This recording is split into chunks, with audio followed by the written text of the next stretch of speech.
Arushi Hemraj murder mystery, दुनिया की सबसे उलझी हुई मर्डर मिस्ट्री। आरुषि हेमराज हत्याकांड के बारे में आपने कभी ना कभी तो ज़रूर सुना होगा। यह दुनिया की सबसे उलझी हुई और सबसे रहस्यमयी मर्डर मिस्ट्री में से एक है। जब आरुषि और हेमराज की हत्या की खबर आई थी, तब सबसे बड़ा सवाल ये था कि आरुषि और हेमराज की हत्या किसने और क्यों की है। कमाल की बात तो ये है कि सालों बीत गए, दर्जनों पुलिस और सीबीआई की टीम जांच करके भी चली गई। सालों तक मामला अदालत में भी चला, लेकिन सवाल आज भी वही है कि आरुषि और हेमराज की हत्या किसने और क्यों की थी। इस केस की जितनी गहराई से जांच की गई, उतनी ही नई कहानी बनकर सामने आती गई और केस उलझता गया। सालों बाद भले ही सवाल वही हो, मगर इन सवालों के जवाब तलाशने के दौरान कई ऐसे पहलुओं से आमना सामना होता है जो कहीं ना कहीं ये सवाल के आधे अधूरे से ही मगर जवाब देते हैं। तो आखिर क्या है आरुषि हेमराज हत्याकांड की पूरी कहानी? चलिए जानते हैं हर छोटी से छोटी जानकारी इस वीडियो में। यहाँ हम आपको आरुषि से जुड़ी कई ऐसी महत्वपूर्ण बातें बताने के साथ साथ आरुषि और हेमराज की हत्या के उन संभावित कारणों के बारे में भी बताएंगे जो या तो करी गई या फिर अलग अलग जांचों से निकलकर सामने आया। तो वीडियो में आखिर तक ज़रूर बने रहें। हम कहानी शुरू कर रहे हैं। उससे पहले अगर आपने इस चैनल को सब्सक्राइब नहीं किया है तो जल्दी से चैनल को सब्सक्राइब कर लें। हमारी लेटेस्ट वीडियो की जानकारी के लिए बेल आइकन को प्रेस करना ना भूलें। आरुषि हेमराज हत्याकांड नोएडा के सेक्टर 25 में जलवायु अपार्टमेंट के मकान संख्या 32 में घटित हुई थी। यह घर डॉक्टर राजेश तलवार और नुपुर तलवार का था। डॉक्टर राजेश तलवार डेंटिस्ट थे जो अपनी पर्सनल क्लिनिक चलाने के साथ साथ फोर्टिस अस्पताल में काम भी करते थे। आरुषि तलवार राजेश तलवार और नुपुर तलवार की इकलौती बेटी थी। आरुषि की उम्र हत्या के समय करीब 14 साल थी। इसके अलावा परिवार का एक घरेलू नौकर भी था जिसका नाम था हेमराज।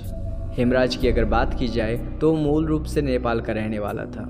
हर दिन की तरह 15 मई 2008 को भी आरुषि तलवार सुबह के 6 बजे उठ गई और स्कूल जाने की तैयारी में लग गई। हेमराज आरुषि के लिए नाश्ता बनाने में लग गया, जबकि नुपुर आरुषि को तैयार होने में मदद करने लगी। 15 मई को आरुषि जल्दी से जल्दी स्कूल पहुंचना चाह रही थी क्योंकि 16 मई के बाद स्कूल में गर्मियों की छुट्टी होने वाली थी। यही वजह थी कि वैसे तो आरुषि का जन्मदिन 24 मई को आता था, मगर उसने 16 मई को ही अपना बर्थडे सेलिब्रेट करने का फैसला किया था ताकि उसके दोस्त भी बर्थडे में शामिल हो सके। आरुषि के स्कूल जाने के बाद आरुषि के माता पिता यानी राजेश तलवार और नुपुर तलवार भी अपने अपने काम के लिए निकल गए और फिर शाम में ही सभी लोग एक जगह जमा हो गए। रात के लगभग 10 बजे राजेश, नुपुर और आरुषि ने एक साथ खाना खाया। खाना खाने के बाद यह सभी अपने कमरे में चले गए। हालांकि थोड़ी देर बाद ही राजेश तलवार और नुपुर तलवार अपनी बेटी के कमरे में गए और थोड़ी देर 16 मई को आयोजित होने वाली बर्थडे पार्टी के बारे में चर्चा की। साथ ही सरप्राइज के तौर पर जन्मदिन के पहले ही बेटी को एक डिजिटल कैमरा गिफ्ट दिया। वैसे तो राजेश तलवार यह कैमरा आरुषि के बर्थडे वाले दिन यानी 24 मई को देने वाले थे, मगर नुपुर ने राजेश को उसी रात यह कैमरा सरप्राइज के तौर पर देने को कहा। कैमरा मिलते ही आरुषि तलवार ने एक के बाद एक कई तस्वीरें खींची। उसने अपने इस डिजिटल कैमरे से आखिरी फोटो 10:10 पे खींची थी। आरुषि ने इस दौरान अपनी तस्वीरें लेने के साथ साथ अपने माता पिता की भी कई तस्वीरें खींची थी। बेटी को कैमरा गिफ्ट करने के बाद राजेश तलवार अपने कमरे में चले गए, जबकि आरुषि भी कैमरे को साइड में रखकर सोने चली गई। इसी बीच 11 बजे के आसपास राजेश तलवार ने अपनी पत्नी नुपुर को आरुषि के कमरे में रखे इंटरनेट राउटर को ऑन करने के लिए कहा। जब नुपुर आरुषि के कमरे में राउटर ऑन करने के लिए गई तो उस समय आरुषि एक नोवेल पढ़ रही थी। आरुषि पढ़ाई में लगी रही, जबकि नुपुर चुपचाप कमरे में रखे राउटर को ऑन करके बाहर निकल गई। चार्ज के अनुसार राजेश ने रात में आखिरी बार 12:08 पर इंटरनेट यूज़ किया और फिर वो सो गए। नुपुर और राजेश के कमरे से बिल्कुल सटा हुआ आरुषि का कमरा था। इसके अलावा घर में एक और व्यक्ति रहता था और वो था घर का नौकर हेमराज। हेमराज का कमरा घर के अगले हिस्से में था। हेमराज का कमरा ऐसा था जिसमें घर के बाहर से भी जाया जा सकता था। उसके कमरे का एक दरवाज़ा घर के अंदर भी खुलता था, यानी मेन दरवाज़ा को बिना खोले भी कोई अंदर आ जा सकता था। जब 15 से 16 मई की रात सभी सो गए तो इसी रात के अंधेरे में कुछ ऐसा घटा जिसने पूरे देश को हिला कर रख दिया। और आज तक की सबसे अनसुलझी और रहस्यमयी रात बनकर रह गई। अब तारीख बदलकर हो गई थी 16 मई 2008। रोज की तरह घर की मेड भारती मंडल सुबह 6 बजे ही राजेश तलवार के घर काम करने के लिए आ चुकी थी। उसने रोज की तरह घर का बेल बजाया। राजेश तलवार के यहाँ नौकरी ज्वाइन किए हुए भारती को लगभग 6 दिन ही हुए थे। अब तक जब भी वो काम करने के लिए आती थी तो पहली बेल बजते ही हेमराज दरवाज़ा खोलने के लिए आ जाता था। मगर आज जब भारती ने बेल बजाया तो कोई भी बाहर नहीं निकला। इसके बाद भारती ने फिर से दोबारा बेल बजाई, तभी कोई नहीं निकला। हालांकि जब भारती ने तीसरी बेल बजाई तो नुपुर तलवार ने घर की ओर खुलने वाला दरवाज़ा खोला और भारती से पूछा कि हेमराज कहाँ है। इस पर भारती ने जवाब दिया, मुझे नहीं पता। तब नुपुर ने कहा कि हो सकता है हेमराज दूध लेने गया हो और उसी ने बाहर से दरवाज़ा बंद कर दिया हो। नुपुर ने भारती को कहा कि तुम थोड़ी देर इंतज़ार कर लो, जब हेमराज अंदर आ जाए तो वापस आ जाना। इस पर भारती ने कहा कि मुझे और भी जगह काम करने के लिए जाना है, मुझे देर हो जाएगी, इसलिए आप बालकनी से चाबी फेंक दो, मैं बाहर से दरवाज़ा खोल लेती हूँ। इसके बाद नुपुर तलवार घर के अंदर गई और चाबी लेकर बालकनी में आई, जहाँ से उन्होंने चाबी नीचे फेंक दी। चाबी देने के बाद नुपुर ने यह भी कहा कि शायद दरवाज़ा लॉक नहीं है, बल्कि सिर्फ कुंडी लगी है, फिर से चेक करो। वापस आकर भारती ने देखा तो सच में दरवाज़ा लॉक नहीं था, सिर्फ कुंडी लगी हुई थी। भारती को चाबी देने के बाद नुपुर ने हेमराज को फ़ोन किया। कथित तौर पर कुछ ही रिंग होने के बाद फ़ोन कट गया और अगले ही पल हेमराज का मोबाइल स्विच ऑफ आने लगा। फिर दोबारा कभी फ़ोन ऑन भी नहीं हुआ और ना ही कभी वो फ़ोन मिला। जब तक नुपुर तलवार ने भारती को घर की चाबी दी और हेमराज को फ़ोन किया, तब तक घर का मुखिया राजेश तलवार भी सोकर उठ गए। राजेश तलवार अपने कमरे से उठकर जैसे ही हॉल में आए तो उनकी नज़र डाइनिंग टेबल पर रखे एक स्कॉच विस्की की बोतल पर पड़ी, जो पूरी तरह से खाली थी और बोतल पर कुछ खून के निशान भी थे। बोतल देखकर राजेश तलवार चौंक गए तथा उन्होंने अपनी पत्नी नुपुर तलवार से पूछा कि आखिर ये बोतल यहाँ किसने रखी है। इस पर नुपुर भी थोड़ा चौंक गई और उन्होंने राजेश तलवार को कहा कि जरा तुम आरुषि के कमरे को एक बार चेक करो। आरुषि के कमरे का दरवाज़ा ऐसा था जिसे बाहर से सिर्फ चाबी से खोला जा सकता था, जबकि अंदर से ही उसे केवल बिना चाबी के खोला जा सकता था। अक्सर रात में सोते वक्त नुपुर आरुषि का कमरा बाहर से लॉक कर दिया करते थे, मगर उस समय राजेश ने देखा कि आरुषि का कमरा थोड़ा सा खुला हुआ है। कमरा खुला देखकर राजेश तलवार जैसे ही अंदर गए, अंदर का नज़ारा देखकर राजेश तलवार के पैर के नीचे से ज़मीन खिसक गई और वो बेतहासा चीखने लगे। आरुषि के बिस्तर के चारों ओर खून ही खून था। उसका पूरा शरीर खून से लथपथ था, जबकि गर्दन पर गहरे जख्म के निशान थे। आरुषि मरी हुई वहीं पर पड़ी थी। राजेश की चीख सुनकर नुपुर तलवार भागते हुए कमरे के अंदर गई। वहाँ का नज़ारा देखकर नुपुर गहरे सदमे में चली गई और उसे समझ नहीं आ रहा था कि वो कैसे रिएक्ट करे, और उसने बिल्कुल चुप्पी साध ली। अब तक नौकरानी भारती भी दरवाज़ा खोल चुकी थी और घर के अंदर दाखिल हो चुकी थी। जैसे ही भारती घर के अंदर आई, उसे नुपुर और राजेश की रोने की आवाज़ें आई। उन दोनों को रोता हुआ देखकर भारती भी उसी कमरे की तरफ आई। भारती के कमरे में दाखिल होते ही नुपुर तलवार उससे लिपट कर रोने लगी और फिर नुपुर ने ही आरुषि के बदन पर रखे हुए कम्बल को हटाकर भारती को आरुषि का कटा हुआ गला दिखाते हुए कहा कि ये देखो क्या हो गया, हेमराज ने क्या कर दिया। फिर राजेश और नुपुर ने बताया कि हेमराज ने आरुषि की हत्या कर दी है और वो भाग गया है। भारती ने उन दोनों को शांत कराने की बहुत कोशिश की और फिर उनसे पूछा कि क्या किन्हीं को बुला कर ले आए। इस पर नुपुर ने पड़ोसियों को बुलाने की इजाज़त दे दी। इसके बाद भारती भागते हुए घर के बाहर आई तथा उसने इसी जलवायु विहार अपार्टमेंट में रहने वाले अन्य लोगों को भी आरुषि की हत्या के बारे में बताया। खबर सुनकर बाकी लोग भी कमरे में जमा हो गए। इसी बीच किसी ने जलवायु विहार अपार्टमेंट के सिक्योरिटी गार्ड वीरेंद्र सिंह को कहा कि पुलिस को फ़ोन कर दो। जब पुलिस मौके पर पहुंची तो पुलिस वालों ने देखा कि लगभग 15 लोग लिविंग रूम में खड़े थे, जबकि 5 से 6 लोग राजेश तथा नुपुर तलवार के कमरे में थे, जबकि आरुषि के कमरे में कोई नहीं था। जैसे ही पुलिस वाले वहां पर पहुंचे, राजेश तलवार ने पुलिस वालों को कहा कि घर के नौकर हेमराज ने आरुषि की हत्या की है और वो भाग गया है। आप जितनी जल्दी हो सके हेमराज को पकड़िए। जो कि हेमराज सच में गायब था, इसलिए पुलिस वालों को लगता था कि पहले हेमराज ने शराब पी, फिर शराब के नशे में आकर वो आरुषि के कमरे में चला गया, जहां उसने आरुषि के साथ ज़बरदस्ती करने की कोशिश की। जब आरुषि ने इसका विरोध किया तो हेमराज ने एक कुकरी के सहारे उसकी हत्या कर दी और फिर वो भाग गया। इस थ्योरी के आधार पर हेमराज को आरुषि का मर्डरर मानते हुए पुलिस ने हेमराज पर 20,000 रुपये इनाम भी रख दिया तथा पुलिस की एक टीम आनन फानन में हेमराज को पकड़ने के लिए नेपाल में उसके गांव के लिए भी निकल गई। इधर पुलिस की दूसरी टीम ने लाश को अपने कब्जे में ले लिया और आरुषि के शव को लगभग 8:30 बजे पोस्टमार्टम के लिए ले जाया गया। पोस्टमार्टम होने के बाद लगभग 1 बजे फिर से आरुषि का शव उसके घर पर वापस लाया गया और लगभग 4 बजे के आसपास आरुषि का अंतिम संस्कार करने के लिए शव को पास के स्मशान घाट में ले जाया गया। आरुषि के अंतिम संस्कार के बाद पुलिस ने आरोप लगाया कि राजेश तलवार आरुषि का अंतिम संस्कार जल्द से जल्द करना चाहते थे, जबकि राजेश तलवार की दलील थी, बड़े बुजुर्गों की राय थी कि जल्द से जल्द अंतिम संस्कार कर दिया जाए। लाश मिलने से लेकर अंतिम संस्कार की प्रक्रिया तक इस घर में इतने ज़्यादा लोग आए कि क्राइम सीन पूरा का पूरा तहस नहस हो गया। वहीं पुलिस की भी लापरवाही रही कि पुलिस ने क्राइम सीन को सुरक्षित रखने के लिए बहुत ज़्यादा मेहनत नहीं की। इसका नतीजा रहा कि बहुत सारे अहम सबूत नष्ट हो गए। विशेषज्ञों का तो यहाँ तक दावा था कि 90% सबूत इसी लापरवाही की वजह से नष्ट हो गए।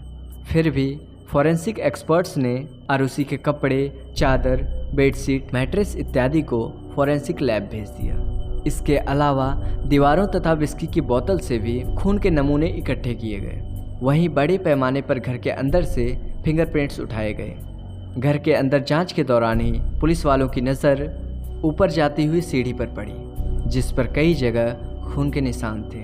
फ्लोर पर भी कई जगह खून के छींटे पड़े हुए थे। इन खून के धब्बों का पीछा करते हुए पुलिस वाले ऊपर की तरफ बढ़ते गए तो उन्होंने देखा कि छत की तरफ जाने वाला दरवाज़ा बंद है। इस पर एक पुलिस वाले ने राजेश तलवार से छत पर लगे दरवाजे की चाबी मांगी।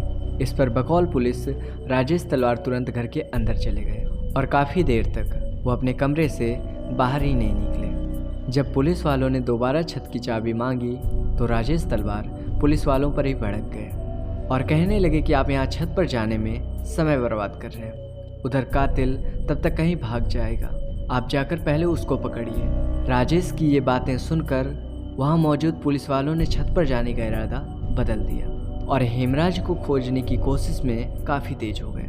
उधर 17 मई 2008 को राजेश और नुपुर तलवार अपनी बेटी आरुषि तलवार की अस्थियों को विसर्जित करने के लिए हरिद्वार निकल गए और इधर 17 मई को भी पुलिस वालों का घर में आना जाना लगा रहा और जांच का सिलसिला जारी रहा। इसी बीच घर में एक रिटायर्ड पुलिस ऑफिसर के गौतम आए। वो क्राइम सीन का मुआयना करने के लिए जांच में शामिल एक पुलिस वाले की रिक्वेस्ट पर आए थे। जब के गौतम ने भी छत की तरफ जाने वाली सीढ़ी पर खून के धब्बे देखे तो उन्होंने भी छत की चाबी खोजी। चाबी नहीं मिली तो अंत में लॉक तोड़ने का फैसला किया। इसी के बाद सुबह के लगभग 10:30 बजे छत पर जाने वाले दरवाजे का लॉक तोड़ा गया। जांच अधिकारी जब छत पर गए तो उन्होंने जो कुछ भी देखा वो देखकर हर कोई हिल गया। यहाँ पर एक लाश पड़ी हुई थी। इस लाश के गले पर ठीक वैसे ही जख्म के निशान थे जैसे निशान आरुषि के गले पर था। लाश देखते ही पुलिस वालों ने उस समय घर में मौजूद राजेश तलवार के भाई को बुलाकर लाश की पहचान करने को कहा। इस पर वो नहीं पहचान पाए कि यह लाश किसकी है। इसी के बाद हरिद्वार के लिए निकले राजेश और नुपुर तलवार को भी फ़ोन किया गया और जल्द से जल्द वापस आने को कहा गया। वापस आकर राजेश भी उस शव को नहीं पहचान पाए कि छत पर मरा पड़ा व्यक्ति आखिर कौन है। हालांकि पुलिस वालों ने शक जताया कि क्या यह हेमराज का शव है। इस पर राजेश ने कहा कि मैं पक्के तौर पर नहीं कह सकता। इसी के बाद हेमराज के कुछ दोस्तों को पहचान करने के लिए बुलाया गया और उन्होंने पहली नज़र में यह कंफर्म कर दिया कि यह शव तो हेमराज का है।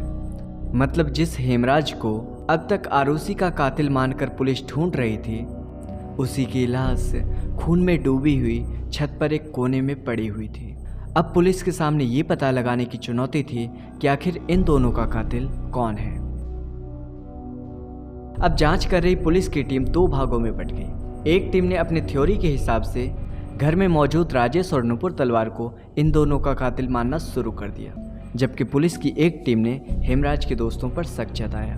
अपनी शुरुआती इन्वेस्टिगेशन के बाद पुलिस ने हेमराज के दोस्त विष्णु शर्मा को सस्पेक्ट मानते हुए जांच को आगे बढ़ाई।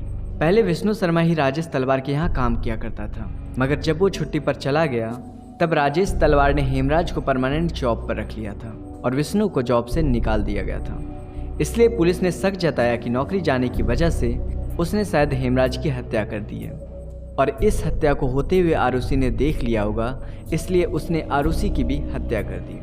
इसी के बाद पुलिस ने विष्णु शर्मा को हिरासत में ले लिया और पूछताछ शुरू कर दी, मगर कुछ जांच के बाद यह कंफर्म हो गया कि हत्या वाली रात तो विष्णु शर्मा भारत में नहीं बल्कि नेपाल में था। मतलब अब तक 2 लोगों पर कातिल होने का शक जताया गया था, जिसमें से एक का खुद कत्ल हो चुका था और दूसरा उस रात नेपाल में ही था। यानी अब पुलिस को नए कातिल की तलाश थी। अब पुलिस की टीम ने जिसे कातिल मानना शुरू कर दिया उस पर एक बार तो किसी के लिए भी यकीन कर पाना मुश्किल था। पुलिस की जांच चल रही थी तो दूसरी तरफ इस केस को ज़बरदस्त मीडिया कवरेज मिल रही थी और दिन रात प्रिंट मीडिया से लेकर इलेक्ट्रॉनिक मीडिया तक आरुषि की ही खबरें चल रही थी। उन खबरों के कुछ चैनल्स पर आरुषि के माता पिता पर भी शक जताया गया। बस यहीं से पुलिस को भी नया सस्पेक्ट मिल गया और पुलिस ने 23 मई 2008 को आरुषि के माता पिता राजेश और नुपुर तलवार को पहली बार पूछताछ के लिए पुलिस लाइन एरिया में बुलाया गया और यहाँ से राजेश को लोकल मजिस्ट्रेट के पास ले जाया गया। फिर वहाँ से उन्हें गिरफ्तार करके डासना जेल भेज दिया गया। इसी के बाद पुलिस ने आरुषि हेमराज हत्याकांड के सिलसिले में पहली बार प्रेस कॉन्फ्रेंस की और इसमें एक खुलासा भी किया, या फिर कहें कि दावा किया, जिसे सुनकर हर कोई हैरान रह गया। Inspector general of police Gurudarshan Singh ने 23 मई को दावा किया कि पूछताछ में यह खुलासा हुआ है कि राजेश तलवार का extra marital affair Anita Durrani के साथ चल रहा था। इस बात की जानकारी आरुषि के एक दोस्त अनमोल ने दी थी। इस बात पर आरुषि अपने पिता से नाराज़ हो गई थी और उसने इस पर ऑब्जेक्शन किया था। पुलिस के मुताबिक आरुषि के पिता के एक्स्ट्रा अफेयर का आरुषि पर काफ़ी बुरा असर हुआ और उसने खुद को घर में कैद कर लिया, यहाँ तक कि वो कथित तौर पर हेमराज के साथ सेक्सुअल रिलेशनशिप में आई।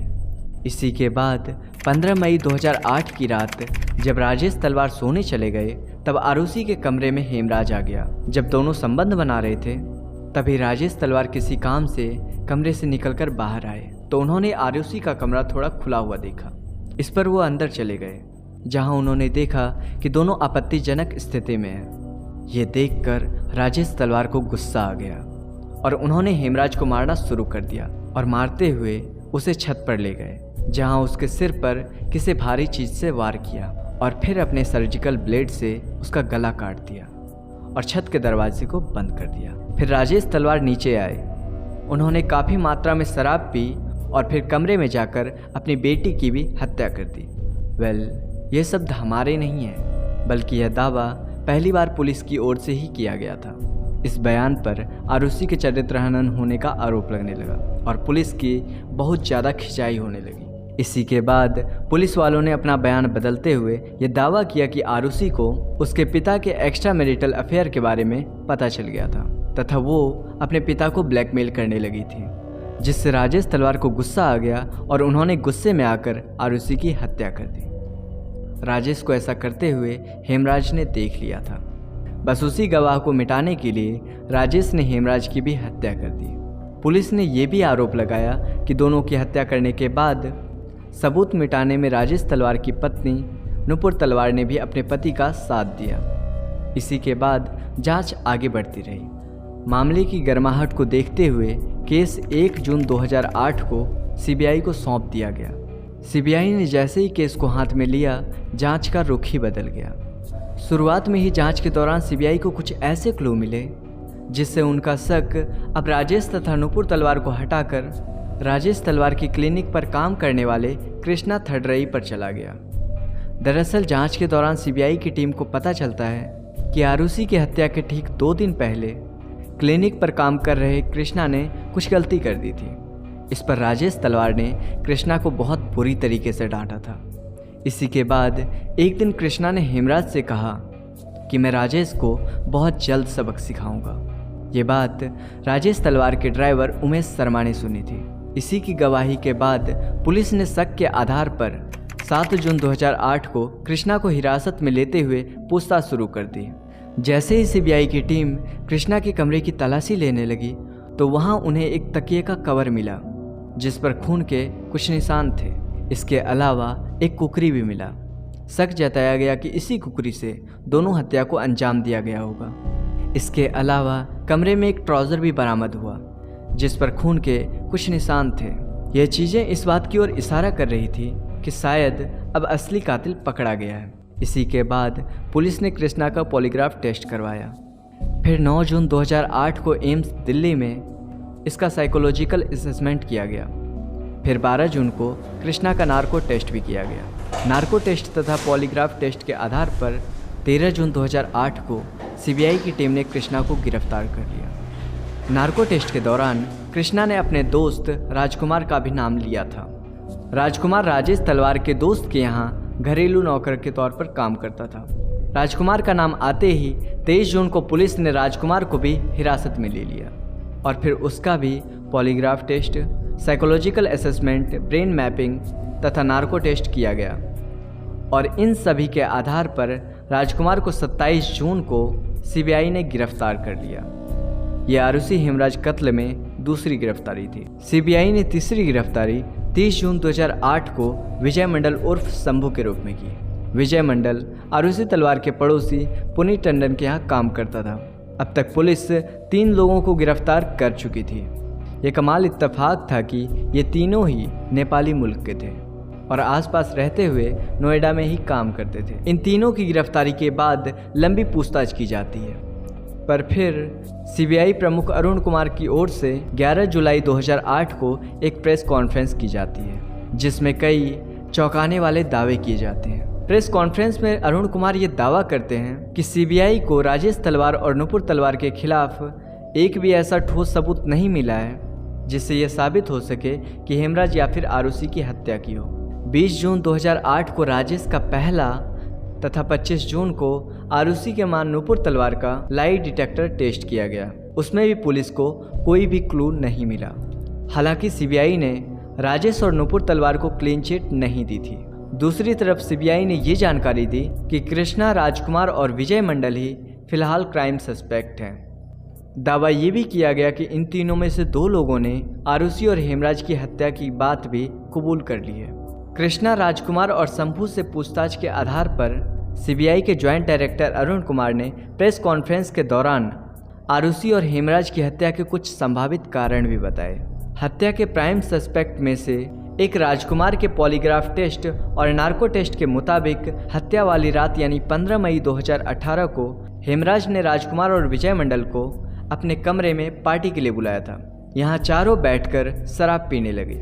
यहीं पर एक बार फिर से कृष्णा ने राजेश तलवार द्वारा की गई बेइज्जती के बारे में भी बात की और कहा कि मैं इस बात का बदला राजेश तलवार से ज़रूर लूँगा। राजकुमार के बयान के मुताबिक जब कृष्णा राजेश तलवार के खिलाफ ये बातें कर रहा था तो ये सभी बातें आरुषि ने सुन ली और आरुषि ने उन लोगों से कहा कि मैं इस बारे में अपने पिता से तुम्हारी शिकायत करूंगी। इस पर कृष्णा को गुस्सा आ गया और उसने अपने पास रखी कुकरी निकाली और आरुषि के कमरे में जाकर उसकी हत्या कर दी। आरुषि की हत्या करने के बाद कृष्णा भागने लगा। इस पर हेमराज ने उसे पकड़ने की कोशिश की। इस पर कृष्णा का साथ देने के लिए राजकुमार भी उसके साथ में आ गया और दोनों खींचते हुए हेमराज को छत पर ले गए और फिर वहाँ हेमराज की हत्या कर दी और छत से लगे दरवाजे को बंद करके छत से ही भाग गए। हत्या के दूसरे क्राइम सस्पेक्ट कृष्णा के मुताबिक शराब पीने के बाद कृष्णा और राजकुमार एक साथ आरुषि के कमरे में दाखिल हुए। यहाँ राजकुमार ने आरुषि के साथ गलत हरकत करने की कोशिश की। आरुषि ने अपने बचाव में हाथ पर चलाना शुरू कर दिया। इस पर कृष्णा ने अपनी कुकरी निकाली और आरुषि की हत्या कर दी। इन दोनों को यह सब कुछ करते हुए हेमराज ने देख लिया था, इसलिए कृष्णा और राजकुमार हेमराज को खींचकर छत पर ले गए और फिर वहीं उसकी हत्या कर दी। ये तो कृष्णा का पहला वाला बयान था।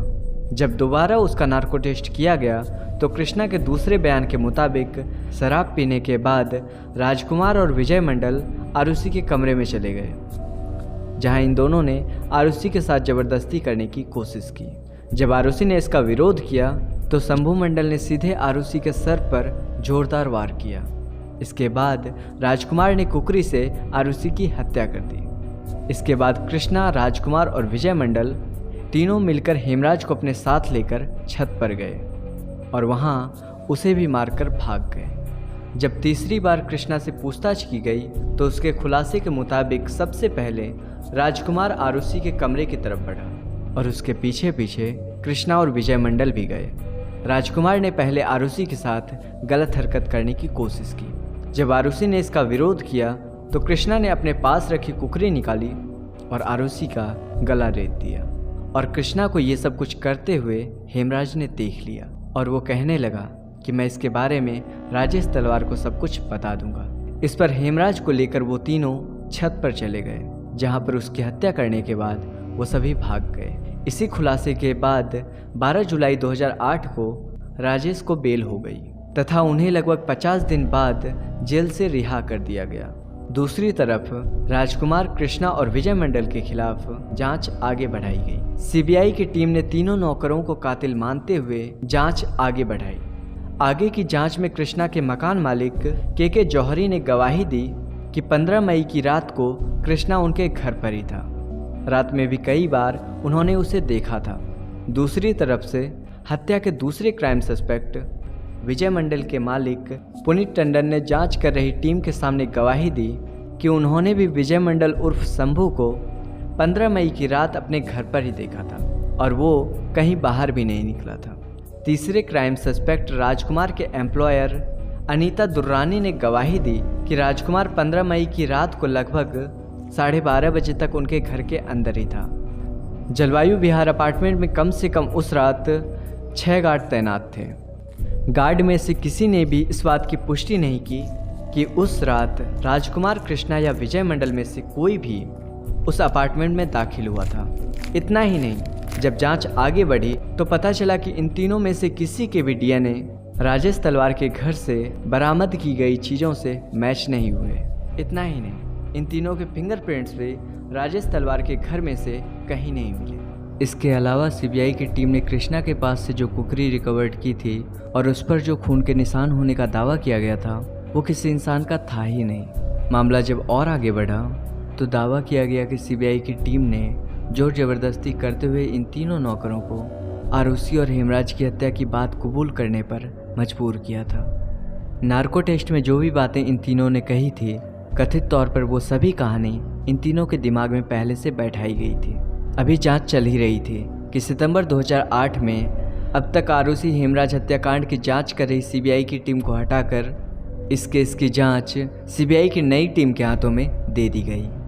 सीबीआई की पुरानी टीम जिन तीनों को अब तक प्राइम सस्पेक्ट मानते हुए जांच कर रही थी, उन तीनों को सितंबर 2008 में सबूत की कमी होने की वजह से रिहा कर दिया गया।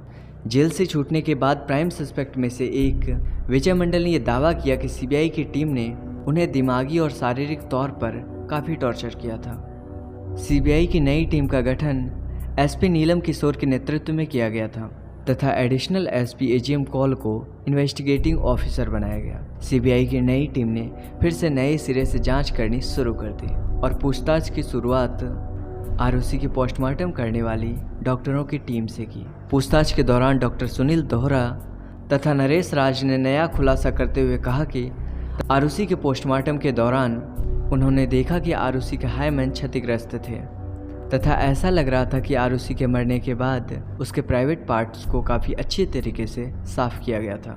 दूसरी तरफ डॉक्टर नरेश राज ने सीबीआई के सामने गवाही दी कि हेमराज के सूजे हुए प्राइवेट पार्ट इस बात की ओर इशारा करते थे कि अंतिम समय में हेमराज सेक्सुअल इंटरकोर्स में शामिल था। फिर अक्टूबर 2009 में क्राइम सीन को फिर से रिक्रिएट किया गया और सीबीआई की नई टीम ने दावा किया कि आरुषि के कमरे की जो हालत लोगों ने हत्या के बाद देखी थी, दरअसल वो बनाई गई थी। यानी हत्या के बाद चीज़ों को अपने हिसाब से सही किया गया और फिर लोगों को आरुषि की हत्या की खबर दी गई। जांच में ये भी खुलासा हुआ कि जिस दिन आरुषि का पोस्टमार्टम हो रहा था उसी समय आरुषि के पिता राजेश तलवार ने अपने रिश्तेदार को फ़ोन किया, जिसकी पहचान एक रिटायर्ड आला पुलिस ऑफिसर से थी। उन्होंने किसी अज्ञात को फ़ोन किया और फिर उसका फ़ोन पोस्टमार्टम कर रहे डॉक्टर के पास आया। कथित तौर पर यह दावा किया गया कि ये फ़ोन कॉल डॉक्टर राजेश तलवार के डॉक्टरों के पास पोस्टमार्टम रिपोर्ट में कहीं भी आरुषि के रेप होने की बात या फिर प्राइवेट पार्ट में सीमन मिलने की बात का जिक्र पोस्टमार्टम में ना करने के लिए करवाया था। सीबीआई की नई टीम ने आरुषि तलवार के सर पर लगे चोट को एनालिसिस करते हुए अंदाज़ा लगाया कि यह चोट हो ना हो गोल्फ क्लब से की गई है, क्योंकि इंजरी एक ट्रायंगुलर शेप में था। जांच के दौरान पुलिस ने राजेश तलवार के घर से गोल्फ क्लब का पूरा सेट भी बरामद किया, जिसमें सीबीआई की ओर से दावा किया गया था कि गोल्फ क्लब नंबर 5 से आरुषि तथा हेमराज के सिर पर वार किया गया है, जिससे उसकी मौत हुई। हालांकि उस गोल्फ क्लब पर किसी तरह के ब्लड के सैंपल नहीं मिले, कोई डीएनए या फिर कोई बायोलॉजिकल फ्लूइड भी बरामद नहीं किया जा सका। बाद में उनको गोल्फ क्लब के कुछ विशेषज्ञों के पास भेजा गया, तो उन्होंने अपनी रिपोर्ट में कहा कि वहां मौजूद सभी गोल्फ स्टिक्स में से एक स्टिक को देखकर ऐसा लग रहा था कि हाल ही में काफ़ी अच्छे से साफ की गई हो, इसलिए उन पर से भी सारे सबूत मिट गए हो। इसके बाद सीबीआई ने अपनी जांच आगे बढ़ाई और 18 से 19 मई के बीच 2010 में एक बार फिर से राजेश तलवार को पूछताछ के लिए बुलाया गया। सभी पूछताछ तथा लंबी जांच के बाद भी सीबीआई टीम को कोई भी पुख्ता सबूत नहीं मिले। इसी के आधार पर 29 दिसंबर 2010 को कोर्ट में इस केस को बंद करने के लिए क्लोजर फाइल कर दी। हालांकि इस रिपोर्ट में राजेश तलवार पर आरुषि और हेमराज की हत्या का शक जताया, जबकि नौकरों को रिपोर्ट में बेगुनाह बताया गया। अपनी क्लोजिंग रिपोर्ट में सीबीआई ने कहा कि इस बात के कोई सबूत नहीं मिले कि हेमराज का कत्ल आरुषि के कमरे में हुआ था। हेमराज के ब्लड सैंपल भी कहीं भी आरुषि के कमरे में नहीं मिला। इसके अलावा राजेश या नुपुर के कपड़ों से भी हेमराज के सैंपल नहीं मिले। सीबीआई टीम को हत्या में इस्तेमाल किए गए हथियार भी नहीं मिले। हालांकि रिपोर्ट में सीबीआई ने दावा किया कि जैसा कट आरुषि और हेमराज के गले पर था, उसे देखते हुए ऐसा लग रहा था कि किसी प्रोफेशनल ने सर्जिकल ब्लेड से ही किया है।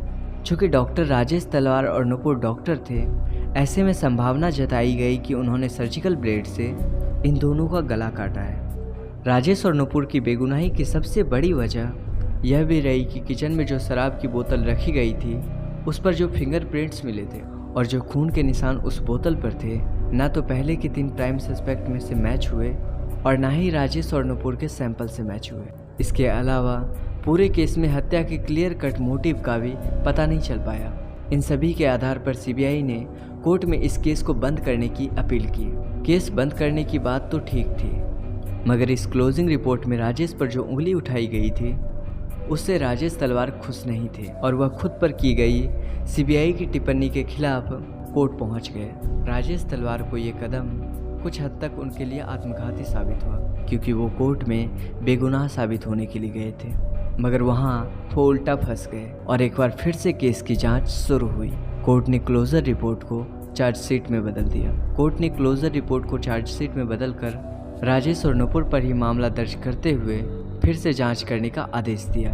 कोर्ट का मानना था कि राजेश और नुपुर तलवार पर मामला दर्ज करने के लिए पर्याप्त सबूत है। अब इस नई जांच के बाद सीबीआई के नए एडिशनल एसपी एजीएम कॉल ने आरुषि हेमराज हत्या की नई थ्योरी पेश की। सीबीआई के मुताबिक 15 से 16 मई की रात राजेश तलवार अपने कमरे में सो रहे थे, तो उन्हें कुछ आवाज़ सुनाई दी। आवाज़ सुनकर वो अपने कमरे से बाहर आए और हेमराज के कमरे की तरफ गए। वहाँ उन्होंने देखा कि कमरे में कोई नहीं है। फिर उन्होंने ध्यान दिया तो उन्हें एहसास हुआ कि आवाज़ तो आरुषि के कमरे से आ रही है। इसी के बाद उन्होंने हेमराज के कमरे में रखे एक गोल्फ स्टिक को अपने हाथ में लिया और दौड़ते हुए आरुषि के कमरे में पहुंचे। यहाँ उन्होंने देखा कि आरुषि और हेमराज एक साथ बिस्तर पर हैं। सीबीआई ने उसे ऑब्जेक्शनेबल पोजीशन के तौर पर डिस्क्राइब किया। हेमराज और आरुषि को इस हालत में देखकर राजेश तलवार बहुत ज़्यादा गुस्से में आ गए और उन्होंने पूरी ताकत से गोल्फ स्टिक हेमराज के सर पर दे मारा। पहली बार लगते ही हेमराज लड़खड़ा गया। अगले ही पल जब राजेश तलवार ने दूसरी बार गोल्फ स्टिक चलाई, तब तक हेमराज वहाँ से नीचे गिर गया और वो स्टिक गलती से आरुषि के सर पर जा लगी, क्योंकि दोनों के ही सर पर काफ़ी तेज वार किया गया था। इसलिए चोट लगते ही दोनों की ही जान चली गई। इसी हो हल्ले के बीच बगल के कमरे में सो रही नुपुर तलवार भी जग गई और वो भी कमरे से निकलकर भागती हुई आरुषि के कमरे में आई। यहाँ उन्होंने देखा कि आरुषि और हेमराज मर गए हैं। यहाँ पर नुपुर के पास कोई ऑप्शन नहीं था। इसलिए उन्होंने अब पति के साथ मिलकर पहले हेमराज के शव को एक चादर में लपेटा और ले जाकर छत पर रख दिया।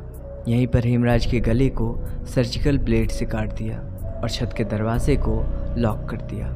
इसके बाद फिर वो नीचे आए, जहां उन्होंने आरुषि के गले को भी काट दिया और फिर कथित तौर पर आरुषि की मां नुपुर ने आरुषि के प्राइवेट पार्ट्स को अच्छे से साफ किया और फिर राजेश ने आरुषि के गले को भी काट दिया ताकि इसे हत्या का रूप दिया जा सके। इसके बाद राजेश और नुपुर ने मिलकर खून के निशान को वहां से मिटाना शुरू कर दिया। साथ ही हत्या में इस्तेमाल किए गए गोल्फ स्टिक को भी छुपाया और सभी संभावित सबूत को भी वहां से मिटा दिया। इसके बाद फिर राजेश तलवार अपने कमरे से बाहर निकल कर आए और घर में दाखिल होने वाले दरवाजे को बाहर से लॉक कर दिया और वहां से हेमराज के कमरे से होते हुए फिर से घर के अंदर चले गए ताकि सुबह यह बताया जा सके कि किसी ने दरवाज़ा बाहर से लॉक कर दिया है। इसके बाद फिर राजेश तलवार ने घर में रखी स्कॉच विस्की पी और सुबह होने का इंतज़ार करने लगे। फिर सुबह हुई और घर में मेड आई और यहीं से सब कुछ प्लान के मुताबिक आगे बढ़ता गया। सीबीआई की नई थ्योरी और पेश किए गए सर्कमस्टेंशियल सबूत को कोर्ट ने सही मानते हुए 25 नवंबर 2013 को राजेश और नुपुर तलवार को आरुषि तथा हेमराज की हत्या का दोषी करार दिया। इसके अलावा इन दोनों को सबूत से छेड़छाड़ करने, जांच को गलत दिशा में ले जाने तथा गलत एफआईआर दर्ज कराने का भी दोषी पाया गया। दोषी करार दिए जाने के बाद 26 मई 2013 को आरुषि और हेमराज की हत्या के जुर्म में राजेश तलवार और उसकी पत्नी नुपुर तलवार को कोर्ट की ओर से उम्र कैद की सजा सुनाई गई। कुछ महीने जेल में गुजारने के बाद जनवरी 2014 में राजेश और नुपुर तलवार ने निचली अदालत के फैसले के खिलाफ इलाहाबाद के हाई कोर्ट में अपील कर दी। 12 अक्टूबर 2017 को इलाहाबाद हाई कोर्ट ने निचली अदालत के फैसले को पलटते हुए राजेश और नुपुर तलवार को आरुषि और हेमराज की हत्या के आरोप से मुक्त करते हुए जेल से रिहा कर दिया। इलाहाबाद हाई कोर्ट ने सीबीआई को फटकार लगाते हुए कहा कि सीबीआई सही तरीके से जांच करने में असफल रही है तथा अपने द्वारा गढ़ी गई थ्योरी के आधार पर राजेश और नुपुर तलवार को दोषी करार दे दिया। इलाहाबाद हाई कोर्ट के फैसले के बाद राजेश और नुपुर तलवार जेल से बाहर आ गए। वैसे 8 मार्च 2018 को इलाहाबाद हाई कोर्ट के फैसले को सीबीआई ने सुप्रीम कोर्ट में चुनौती दे दी है। 10 अगस्त 2018 को सुप्रीम कोर्ट ने इस केस की सुनवाई के लिए मंजूरी दे दी है और मामला अब सुप्रीम कोर्ट में विचाराधीन है। अब आरुषि तलवार के पिता राजेश तलवार तथा मां नुपुर तलवार इस केस में पीड़ित हैं या फिर गवाह हैं या फिर हत्यारे हैं, वह तो समय ही बताएगा। कुल मिलाकर वर्षों पहले जिन सवालों के साथ ये केस शुरू हुआ था, आज भी उसी सवाल पर अटका हुआ है कि आरुषि और हेमराज की हत्या किसने और क्यों की थी। क्योंकि मामला अभी विचाराधीन है, इसलिए हम इस मामले पर कोई भी अंतिम टिप्पणी नहीं देंगे। इस केस का जो भी सच है वो बाहर आना चाहिए और आरुषि तथा हेमराज को इंसाफ मिलना ही चाहिए। वीडियो के बारे में अपनी राय कमेंट बॉक्स में ज़रूर दें। अगर आपको मेरी यह वीडियो अच्छी लगे तो कृपया करके एक लाइक ज़रूर करें और इस वीडियो को जितना ज़्यादा हो सके शेयर करें। मिलते हैं फिर अगली वीडियो में, तब तक के लिए जय हिंद।